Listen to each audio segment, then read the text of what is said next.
when Jesus rose from the dead, what did the Pharisees and the scribes do?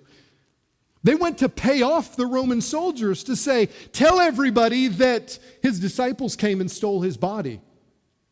Now, wait a minute. Doesn't that tell us that the scribes and the Pharisees understood what happened and they were telling them to lie? They knew that's not what happened. They knew Jesus had risen from the dead like he said, and yet where did their hearts remain? They were still dead. Nothing changed in their hearts. And so this realization should bring us to the understanding that no one will come to Christ on their own because of something in them or because of something they hear or because of an emotional response. But notice what Paul tells us the answer is. But God. There have never been more beautiful words spoken. You were dead. You were lost. You were away from God. Later on, he says you were without hope. You were far off. You had a dividing wall of hostility. There was no peace.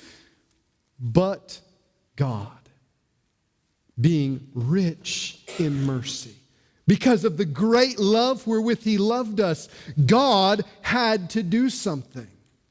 And when he speaks of this life that's brought to us by Christ, he says God had to work. How did God work? Well, he worked through the love of the Father. Notice this great love wherewith he loved us. Throughout the scriptures, we find evidence to this great love. I won't take the time to read the entire passage, but if you write down Deuteronomy 7 and read verses 6 through 10 later on, that passage speaks of the Lord your God has chosen you to be a people for his treasured possession. Now there he was speaking to the Israelite nation. And what was the reason for that? He said, I didn't choose you because you were great. I didn't choose you because of your wonderful numbers. I didn't choose you because of how good you were. Look at Israel of that day. They were awful. Why did God choose them? Because he said, I loved you. That was it.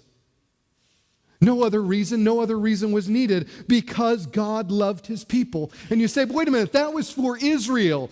What about us today? Well, doesn't Peter use the same language when Peter quotes from Deuteronomy and says, but you, the people of God, the beloved, you are a chosen race. Same language that Deuteronomy used. You are a royal priesthood, a holy nation, a people for God's possession. That is, you belong to him, because once you were not a people, but now you are God's people. Once you had not received mercy, that is, you were dead in sin, but now you have received mercy. What a wonderful change has brought about because of the Father's love. Even when we were dead in our trespasses, he did something for us. What did he do? He made us alive. Now, Jesus used an illustration in John chapter 3 when he was speaking to Nicodemus about what the new birth was. Remember, Nicodemus was confused. Wait a minute, how are you saying that I need to be born again? Am I to enter into my mother's womb a second time and be born? That's not possible. Jesus said, you're missing the point.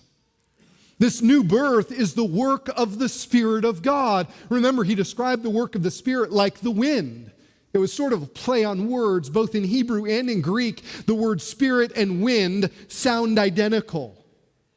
It's context that helps you understand the distinction. So when Jesus says the Spirit is like the wind, he's essentially using the same word to make it very clear. The Spirit, he goes where he wants to, and you can't always see where he's going, but you can certainly see the results.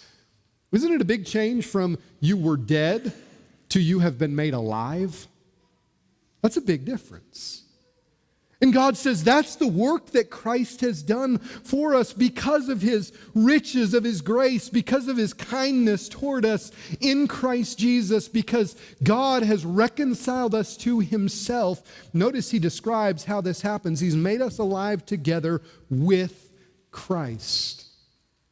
I think of Romans 6, for example, that speaks of the fact that if we are in Christ, we've been buried with him in baptism. We've been raised to walk with him. Therefore, his death, his burial, his resurrection points to the work that he does in his people, drawing us to himself, making us alive in Christ. And so Paul does not name the Spirit in particular, but I think it's implied very clearly the work of the Spirit is at work here to accomplish this new life. seating us with him in heavenly places in Christ Jesus, so that in the ages to come he might show us the immeasurable riches of his grace in kindness toward us in Christ Jesus. You see the opposites that Paul has established here? We were dead in sins. Because of that, what do we deserve? The wrath of God. But God, rich in mercy, has granted us the immeasurable riches of his grace. Quite a difference, quite a distinction. And if you are a believer, you know that. You've experienced that. You've seen the work that God has done in you. But all of that, as Paul describes that, I believe that those first 7 verses, he describes this is what happens from dead in sin to God loving you, and therefore Christ comes to die for the sinner, and therefore the Spirit draws us and makes us alive, gives us the new birth in order that God might secure us all the way till the end. That's the summary of what God does. And then Paul makes this statement: for by grace you have been saved through faith.